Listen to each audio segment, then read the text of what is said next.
Olá, boa tarde a todos, meus irmãos. Nós estamos aqui mais uma vez para dar continuidade à nossa série Gigantes da Fé. E hoje nós iremos falar de John Wycliffe. John Wycliffe, ele foi um homem que nasceu na Inglaterra, na cidade de Ipswell, no ano de 1328, isso aproximadamente, não se sabe ao certo, né? Ele foi um professor de teologia e, posteriormente, o reitor da faculdade, ou melhor, da Universidade de Oxford. Ele também foi um escritor, um filósofo, foi um dos primeiros a implementar a tradução da Bíblia, né? A fazer esse questionamento de traduzir a Bíblia para o idioma onde as pessoas pudessem entender, né? E ele também figura entre os principais pré-reformadores, né? Homens que vieram antes da reforma eclodir em 1517, né? E ele é conhecido como a estrela da manhã da reforma, né? E todos os outros que vieram depois dele, inclusive Savonarola, que nós falamos na semana passada, bebeu, né, na fonte de John Wycliffe, né, aprendeu com os seus ensinos, né, foi influenciado pelos ensinos de Wycliffe. A sua infância, ele era um homem de família nobre, né, a sua família possuía muitas terras, né, e na Idade Média, quem tinha terra, né, tinha poder, né, então... E para a gente entender até um pouco melhor a vida desse homem, o contexto em que ele viveu, a gente está falando da Idade Média, né? O século XIV, um século que, se você buscar nos livros de história, aí foi um século terrível, né? Terrível, onde de acontecimentos de fome, peste negra assolava, né, a população, e nessa época... dizem que 1/3, né, isso está nos livros de história, você pode buscar, 1/3 da população da Europa morreu por causa dessa peste negra, ou peste bubônica, né? E a igreja, naquele contexto, ao invés de socorrer, né, muitas vezes a igreja tinha o papel, e a igreja tem esse papel ainda hoje, né, de socorrer as pessoas, de buscar os aflitos, né, dar consolo. E nesse momento mais terrível da peste, onde a peste assolava, os padres, os bispos, eles buscavam refúgio longe de um lugar mais seguro, onde a peste não estava atuando tanto, né? E as pessoas ficaram à mercê. E com isso, as pessoas começaram a questionar também o papel da igreja, né? Mas voltando para o Wycliffe, Wycliffe iniciou os seus estudos na Universidade de Oxford.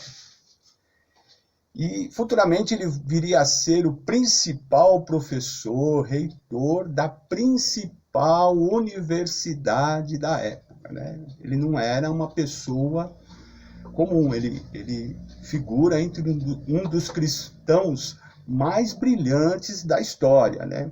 Não se sabe ao certo o ano que ele ingressou na faculdade, mas é certo que ele estudou teologia, filosofia e legislação canônica, e tornou-se um professor e sacerdote também, né? Em 1365, ele se formou em bacharel em teologia e no ano de 1372, doutor em teologia. Como professor, as suas ideias, logo, teve grande destaque, né? Os seus ensinos nacionalistas, né? Que queria separar a igreja do papel estatal e dando assim, atribuindo assim à igreja apenas o papel de questões espirituais, de legislar nessas questões apenas, né? E ele afirmava que nessa época, que existia um grande contraste, né, entre o que a igreja ensinava e o que ela deveria ser de fato, né?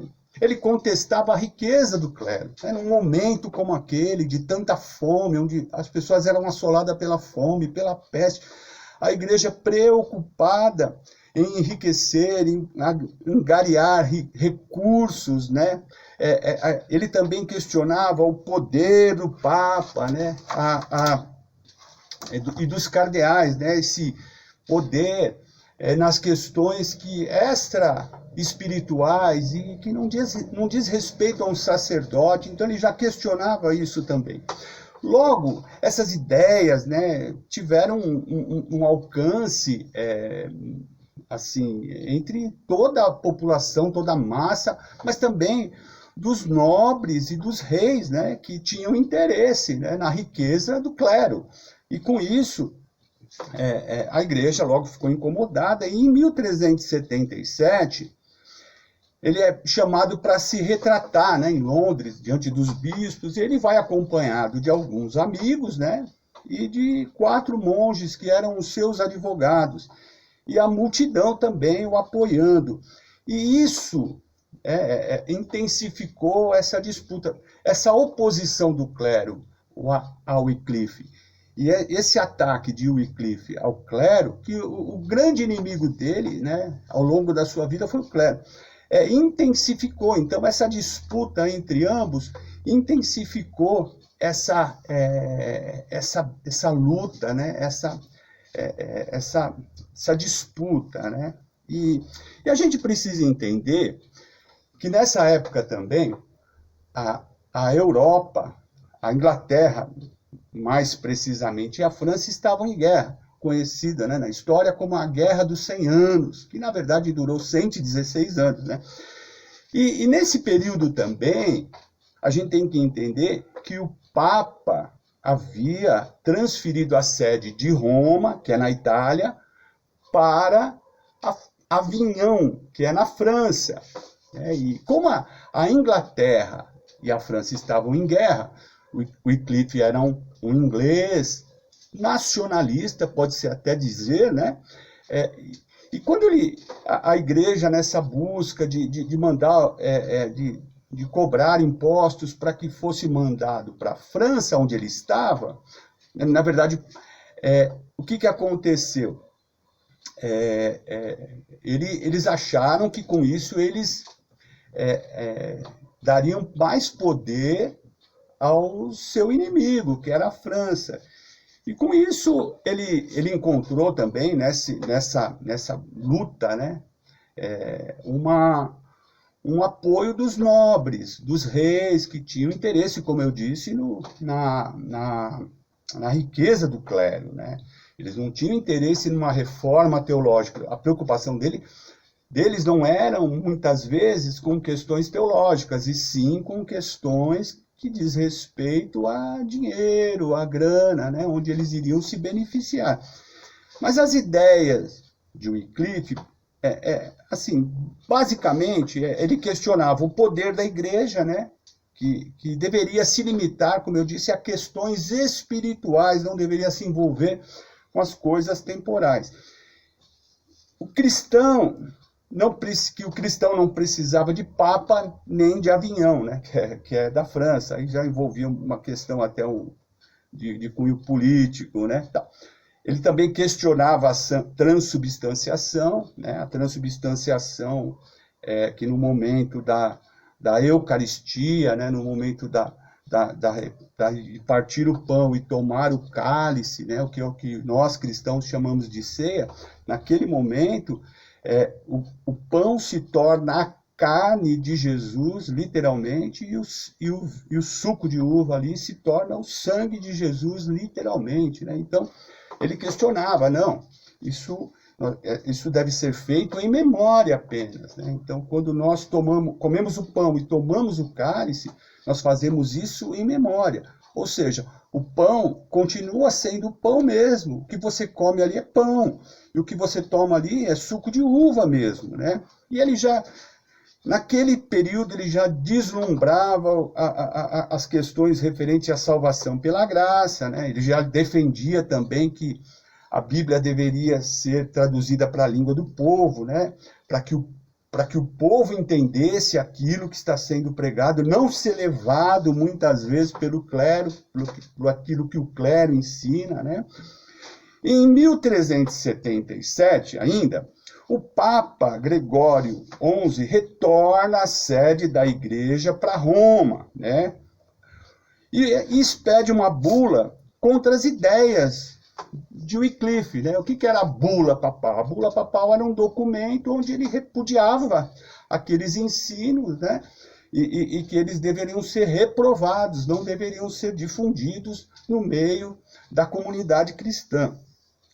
Ele disse que o Papa não podia condenar suas ideias, só Cristo, e que Cristo é o cabeça da igreja, não o Papa.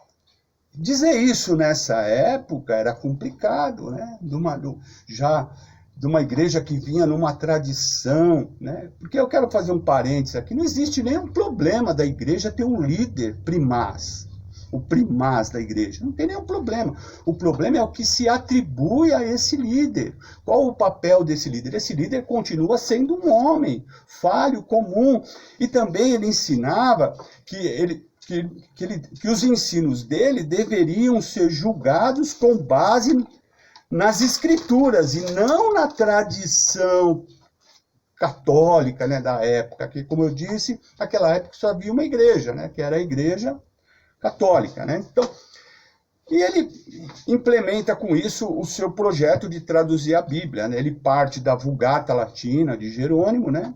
E com o objetivo que a palavra de Deus fosse acessível a todos os homens, né, na sua língua. Daí é esse o papel, né, do tradutor, quando se traduz uma Bíblia, esse é o papel, que a palavra de Deus seja acessível a todas as línguas, povos e raças e nações.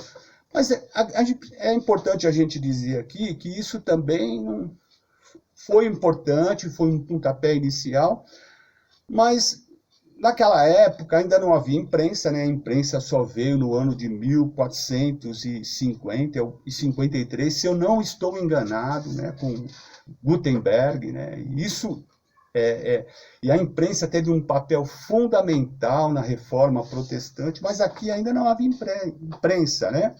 E os livros, os escritos eram feitos à mão, e custava muito caro, né? E também o analfabetismo era muito grande. Então, na verdade, ele deu um pontapé inicial, mas não concluiu, né? Ele traduziu o Novo Testamento, né? E o seu amigo Nicholas Herford, o Antigo. Em 1388, essa Bíblia foi revisada por John Pervey. E eles ficaram conhecidos como os homens da Bíblia, né? E os críticos os chamavam, diziam assim, né, a respeito da palavra de Deus: a joia do clero tornou-se brinquedo de leigos, né? E a Igreja Católica passou a proibir essa tradução, né? Era uma tradução não autorizada, e continuou essa disputa. E o Wycliffe deixou um legado, né? Que a gente... contra a estrutura eclesiástica, né? Ele lutava contra isso, contra essa estrutura, né, eclesiástica, e ele defendia que a pobreza, né, a pobreza, entre aspas, né, dos pobres, de viver de uma maneira simples, né, dos padres, dos monges, e organizou um grupo para divulgar os ensinos de Jesus de uma maneira mais simples, mais pura, sem essas influências políticas, né? E mais tarde, esses seguidores de Wycliffe, que não foram poucos, né, dizem que naquela época, de cada 3 cidadãos, um defendia as ideias de Wycliffe, né? E esses homens foram chamados de Lollardos, guarde esse nome, né? E eles não faziam votos, não tinha uma ordenação formal, né? Para eles vestiam longas túnicas e andavam descalços de cajado na mão. E mais tarde, né, esse grupo veio influenciar John Huss. John Huss foi influenciado pelas ideias de Wycliffe, que é o nosso próximo personagem da semana que vem. Nós vamos falar de John Huss.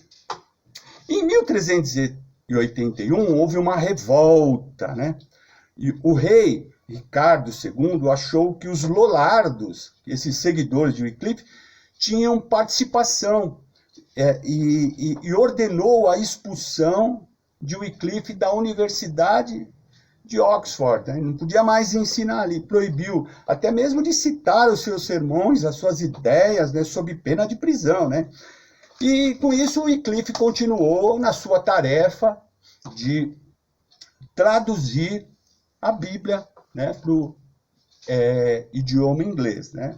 E a gente vê aqui no dia 28, mais precisamente, de dezembro de 1384, enquanto Wycliffe assistia uma missa na sua cidade, Lutterworth, ele sofreu um AVC. Eu já ouvi alguns dizerem que foi um infarto, um AVC, mas foi um AVC ou um infarto, né? E depois de 3 dias ele veio a falecer. E foi enterrado ali mesmo, em Lutterworth. E futuramente, no concílio da igreja, né, que era uma assembleia onde a igreja se reunia, que durou, esse concílio de Constança, que durou de 1414 a 1418, né, depois que o camarada já tinha morrido, né, já fazia tanto tempo, os seus ensinos naquele concílio foram declarados heréticos, né? E ordenado que todos os seus livros, né? Todos os seus ensinos, cópias dos seus sermões fossem queimados, né? E depois disso, além disso, 12 anos depois, mais tarde, né? Mais tarde, o Papa Martinho V ordenou a exumação de Wycliffe e ordenou que os seus ossos fossem queimados e foram jogados no rio Swift. Tal a importância, tal o impacto que os ensinos desse homem teve naquele momento, na igreja. E diz um certo poeta que quando aquelas cinzas foram jogadas no rio, que era, na verdade, um córrego chamado Swift, as cinzas caminharam para um rio foram levadas, né, pelas águas para um rio um pouco maior, até chegar no mar, e depois alcançar os oceanos, né, fazendo uma analogia aos seus ensinos, que aquilo que ele ensinou, ninguém pôde conter. E os seus ensinos teve uma grande influência em toda a Europa, em todo aquele contexto, nos reformadores, nos pré-reformadores que vêm posterior a eles, passam a beber de Wycliffe. Então, meu amado irmão, independente do tempo que a gente viva, a condição que a gente se encontra, o contexto onde a gente esteja inserido, a gente pode sim ser prestativo, pode sim ser eficientes, ser relevantes no contexto onde a gente está. Pense sobre isso. A vida desses homens são exemplos para que eu e você possa seguir e refletir também. Até semana que vem e Deus te abençoe.